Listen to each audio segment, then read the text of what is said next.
Assalamualaikum anak-anak hebat. Sekarang ketemu lagi dengan Ibu ya. Materi kita hari ini adalah tentang tema 1, subtema 2, pembelajaran ketiga. Kita langsung saja ya. Nah, anak-anak, berikut adalah peta persebaran kepadatan penduduk di Indonesia pada tahun 2010. Jadi sekarang kita akan melihat bagaimana cara kita membaca persebaran kepadatan penduduk di Indonesia. Berikut ini adalah gambar peta, di mana peta ini bisa anak-anak Ibu lihat semuanya memiliki warna yang berbeda-beda. Nah, bagaimana cara membacanya? Yaitu kita lihat pada sebelah kanan peta atau sebelah kiri peta, di situ ada keterangannya. Jadi kepadatan penduduk ini dihitung banyak orangnya per kilometer. Nah, sekarang di sini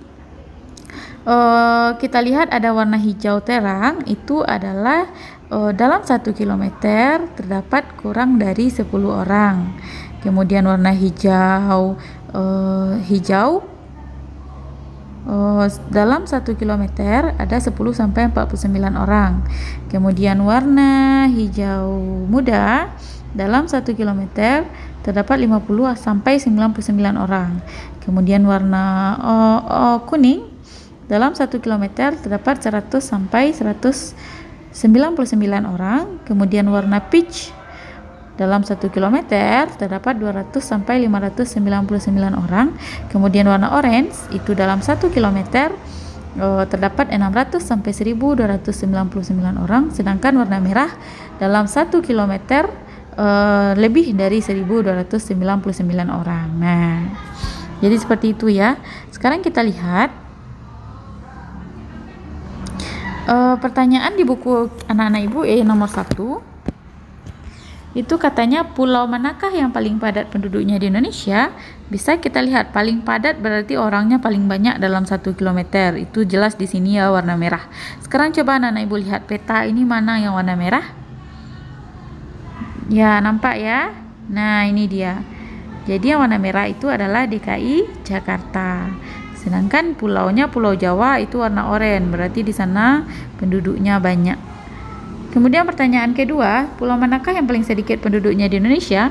Paling sedikit ini warna hijau cerah, karena dalam 1 kilometer itu kurang dari 10 orang. Warna hijau cerah ini nampak ya, nih Papua Barat. Sekarang kita lanjut ketiga, berapa jumlah kepadatan penduduk Provinsi Lampung? Nah, Provinsi Lampung, siapa yang menemukan mana Lampung? Ini Provinsi Lampung di sini adalah warna peach, berarti kira-kira 200 sampai 599 orang per kilometer. Nah, kemudian pertanyaan keempat, berapakah jumlah kepadatan penduduk Provinsi Papua Barat? Provinsi Papua Barat yang tadi, berapa jumlah penduduknya? Yaitu hijau terang, kurang dari 10 orang dalam 1 kilometer atau per kilometer. Kemudian pertanyaan terakhir, berapa jumlah kepadatan penduduk provinsi tempat tinggalmu? Nah, provinsi tempat tinggal kita di mana ya? Ya, betul, Sumatera. Sumatera apa yo? Sumatera Barat. Nah, ini dia. Kepadatan penduduk kita warnanya warna orange. Warna kuning ya. 100 sampai 199 orang per kilometer. Nah, jadi provinsi kita ini tidak penduduknya tidak sedikit juga tidak banyak. Paham ya cara melihat peta persebaran kepadatan penduduk di Indonesia. Nah, sekarang seperti yang anak Ibu tahu, Indonesia itu terdiri dari beberapa buah pulau, mulai dari Sumatera sampai dengan Papua. Seperti lagu ya, dari Sabang sampai Merauke. Mana yang Sabang? Mana yang Merauke? Anak-anak Ibu tahu? Nah, jadi tahu ya. Nah, sekarang selain dari persebaran kepadatan penduduk Indonesia, Indonesia ini karena memiliki banyak pulau, memiliki banyak provinsi, juga memiliki beraneka ragam suku bangsa. Apa saja suku bangsa yang ada di Indonesia? Ini adalah petanya. Jadi bisa kita lihat di sini. Masing-masing provinsi memiliki suku yang berbeda-beda. Ini Minangkabau, nampak ya Minangkabau? Minangkabau ini adalah suku orang Sumatera Barat. Ya, ini suku kita. Sekarang kita lanjut ke atas. Di sini ada Mandailing, ada Tora, ada Karo, suku di Sumatera, ada Nias. Nah, kemudian ada suku Betawi di Jawa, ada suku Baduy, ada Sunda. Kemudian kita lanjut di Kalimantan, ini ada suku Iban, ada suku Ngaju, ada Melayu, banyak ya. Nah, kalau di Sulawesi ini juga banyak. Bisa anak ibu lihat. Nah, kemudian ini Papua, banyak suku yang lain-lain. Banyak ya, ada suku Asmat. Nah, jadi sebegitu banyak suku yang ada di Indonesia. Masing-masing provinsi memiliki suku yang berbeda-beda. Nah, jadi itu ya cara melihat suku bangsa di Indonesia.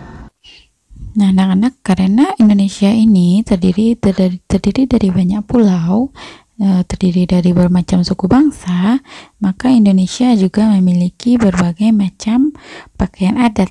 Nah, sekarang kita ambil saja contohnya. Kita mulai dari Sumatera. Pakaian adat Sumatera ini adalah seperti ini. Ini adalah pakaian adat Sumatera Utara. Nah, banyak lagi pakaian adat di Sumatera. Yang lainnya seperti Sumatera Barat, itu anak ibu sudah tahu sendiri ya. Pakaian adatnya seperti apa, yaitu suntiang atau tangkuluk tandua. Nah, itu seperti adat kita. Kemudian Jawa, Kalimantan, Sulawesi, Nusa Tenggara, Maluku, dan Papua. Nah, selain kepadatan penduduk Indonesia yang berbeda, Indonesia memiliki banyak pulau sehingga memiliki pakaian adat yang berbeda, bahasa yang berbeda. Indonesia ini juga memiliki agama yang berbeda, tidak hanya Islam seperti yang kita anut sekarang ya. Peta ini menunjukkan penyebaran agama yang ada di Indonesia, di mana di sebelah bawah juga ada keterangan per warna. Jadi warna hijau itu menunjukkan daerah yang ada warganya menganut agama Islam. Kemudian warna biru itu untuk Kristen Protestan, warna ungu untuk Kristen Katolik, warna warna merah untuk Hindu, kemudian warna orange untuk lainnya. Jadi sekarang bisa dilihat ya, kalau Sumatera itu sebagian besar penduduknya itu beragama Islam, Jawa juga, Kalimantan juga, Sulawesi juga, dan Maluku juga. Kemudian untuk Papua itu lebih didominasi warna biru dan ungu, berarti lebih banyak di daerah situ masyarakat yang menganut agama Kristen. Sedangkan merah itu banyaknya di daerah sekitar Bali ya, warna merah itu Hindu. Di Kalimantan itu ada juga Kristen, di Sulawesi juga ada Kristen. Nah, jadi melihatnya seperti itu ya. Nah, jadi bisa disimpulkan bahwa agama yang paling banyak di Indonesia itu adalah agama Islam. Tetapi juga ada agama-agama lainnya seperti Kristen, Hindu, lainnya itu ada nanti Buddha, ada Konghucu, dan agama-agama lainnya. Nah, walaupun berbeda-beda, kita tetap harus menghargai dan menghormati orang yang berbeda agama dengan kita.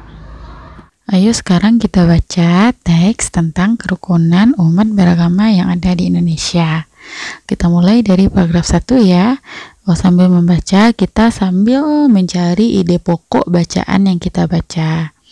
Nah, ikuti anak-anak. Kerukunan umat beragama di Indonesia. Kerukunan umat beragama merupakan bentuk hubungan antar manusia yang damai berkat adanya toleransi beragama.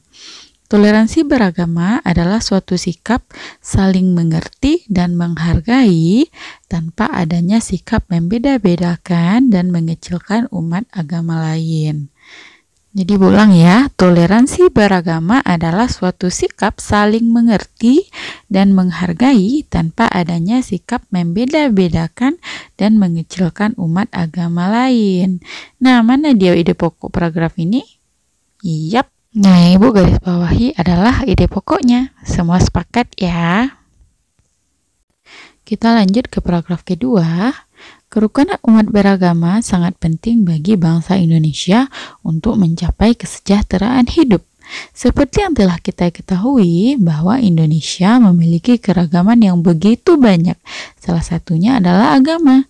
Meskipun mayoritas penduduk Indonesia memeluk agama Islam, namun ada beberapa agama lain yang juga dianut, yakni Buddha, Hindu, Kristen, Katolik, dan Konghucu. Setiap agama tentunya memiliki aturan masing-masing dalam menjalankan ajaran agamanya. Namun, perbedaan ini bukanlah alasan menjadi pemecah belah, namun justru menjadi pemersatu dan memperkaya nilai-nilai dalam masyarakat. Sebagai satu saudara dalam tanah air yang sama, kita harus menjaga kerukunan umat beragama agar bangsa dan negara kita tetap menjadi satu kesatuan yang utuh. Nah, sekarang kita garis bawahi ide pokoknya ya. Ada yang tidak setuju? Setuju semua ya? Oke, kita lanjut ke paragraf yang ketiga. Tri Kerukunan Umat Beragama merupakan program yang dicanangkan pemerintah untuk menciptakan kehidupan beragama damai dan rukun. Program ini menghendaki adanya kerukunan antar umat beragama dalam satu agama atau dalam intern umat beragama. Kerukunan antara umat beragama yang satu dengan agama lain, kerukunan antar umat beragama dengan pemerintah. Hal ini perlu dilakukan untuk mencegah munculnya konflik dalam kehidupan beragama.